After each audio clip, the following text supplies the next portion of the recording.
క్రైస్తలాట్ దైవ మర్మములు ఏప్రిల్ 5. అల్ఫాయు ఓమేగయు నేనే.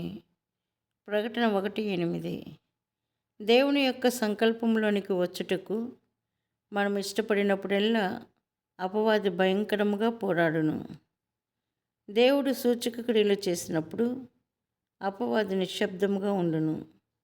అయితే దేవుడు తన పరలోక నమూనాను చూపించగానే అపవాది ఉగ్రుడగును.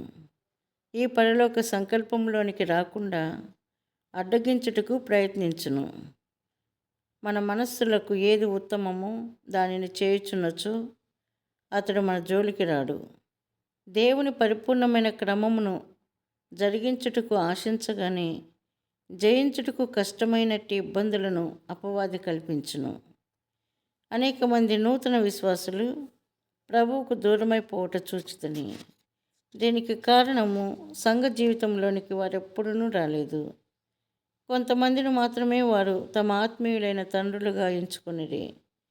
మనలో ఎవరునూ ఈ భారమును ఒంటరిగా భరించలేరు. ఈ భారమును దేవుడే సంఘమునకు అనుగ్రహించి ఉన్నాడు. ప్రకటన 1:10-16 వచనములలో అనేక మంది ప్రజలు శ్రమలకు లోనై చెదిరిపోవటను చూచి అనేకులు చంపబడుట జ్ఞాపకం చేసుకొని అపోస్తలుడైన యోహాను కృంగిపోయెను. అతడు తబ్బిబ్బై, ప్రభువా, తరువాత ఏమి సంభవించనయ్యున్నది? నీవేర్పరచుకున్న ఇంతమంది అపోస్తలులు చెరలో నుండగా ఈ సంఘమునకు ఏమి సంభవించనయ్యున్నది అని ప్రశ్నించెను. ప్రభు దినమున యోహాను ఆత్మలో ప్రార్థించుచుండగా వెనుక నుండి వచ్చిన ఒక స్వరమును వినెను. మాట్లాడుచున్నదెవరో చూచుటకు అతడు వెనుకకు తిరిగెను. ముందు నుండి కాక ఎందుకు ప్రభు అపోస్తలుని వెనుక నుండి వచ్చెను?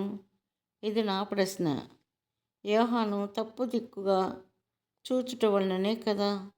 అందుచేతనే అతడు నిరాశ చెందెను. అప్పుడు ప్రభు యోహానుతో, యోహాను, నీవు తప్పు దిశలో చూచున్నావు. వెనుకకు తిరిగి నూతనమైన రీతిని చూడుమని చెప్పెను. యోహాను మొదట చూచినది 7 సువర్ణ దీపస్తంభములు. యేసు ప్రభువును ఎందుకు మొదట చూడలేదని మనం అనుకొనవచ్చును.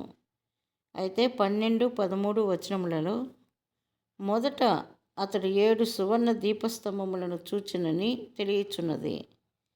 ఆ తరువాత ప్రధాన యాజకుని వస్త్రములను ధరించి ఆ దీపస్తంభముల మధ్య సంచరించుచున్న యేసు ప్రభువును చూచెను. యోహాను, నేను నడుచుచు పనిచేయుచున్నట నీవు చూడగోరినట్లయితే నా సంఘములో మాత్రమే దీనిని చూడగలవు. సూచక క్రియలు, అద్భుతముల ద్వారా నన్ను చూడలేవు, కానీ నా సంఘములోనే అది చూడగలవు అని ప్రభు అన్నట్లున్నది.